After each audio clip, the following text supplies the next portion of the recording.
And Ross is sitting there, and he's telling us about getting back from, we were asking him about the vacation that they went on. I don't really recall where they'd gone to.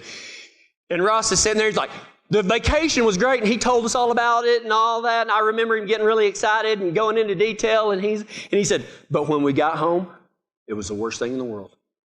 I said, well, what happened? He said, we walked in and immediately knew that we had made the biggest mistake ever. And he's like, you're not going to believe what happened. I said, well, come on, tell me. He said, the night before we left, we had cooked some chicken, and we had skinned the chicken, and we had thrown it in the trash.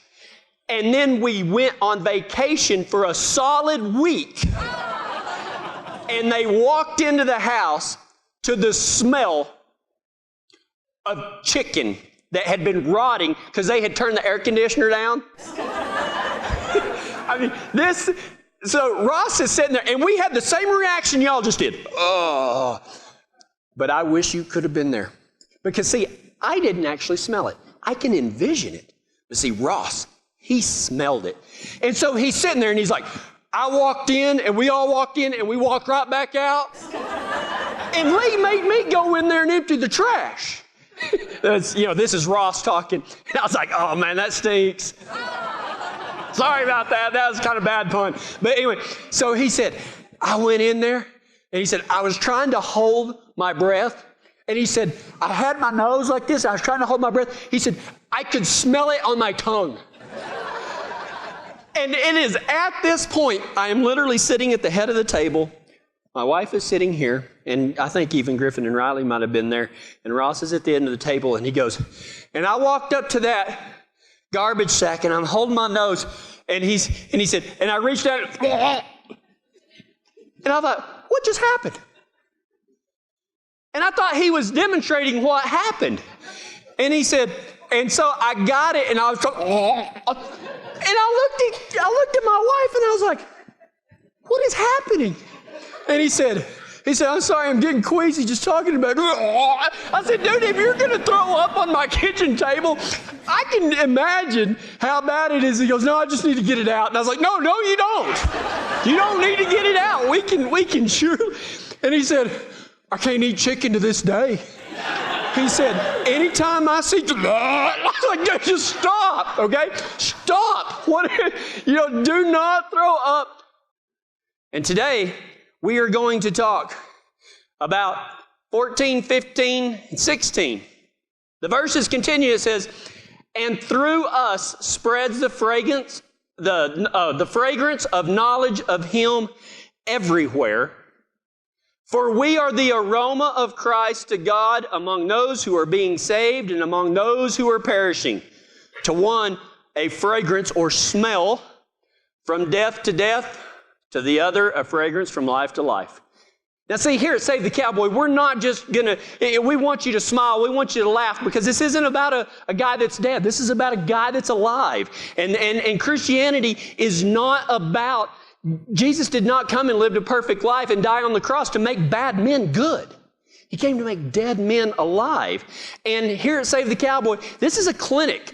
I'm not just trying to fill you with information. We are trying to teach you about how to ride for God. And I guarantee you, when you came in here today, you wouldn't have thought that we was going to be talking about fragrances. And, I'll be honest, man, this is if you want to talk about like hard to understand Bible verses, this would probably rank right up there near the top. To those of us that know Christ, man, that sweet smell of eternal salvation, of knowing that we don't have to depend upon ourselves, knowing that we are a part of something bigger, knowing that we are on the winning team no matter what happens down here. That is the sweet fragrance of life. But some people, that fragrance is the other way around. They think it's dumb. They shun it. And to give you a little bit of more cultural relevance, have you ever noticed have you ever driven by a feedlot? How many of us think a feedlot smells good? Yeah, all the cowboys' hands just went up. All the ladies' hands are like, that's stupid. To some, it smells like manure. What does it smell like to us? Money, right? And this is what this means. To some, it's the same fragrance, but to some it stinks, and some it smells great.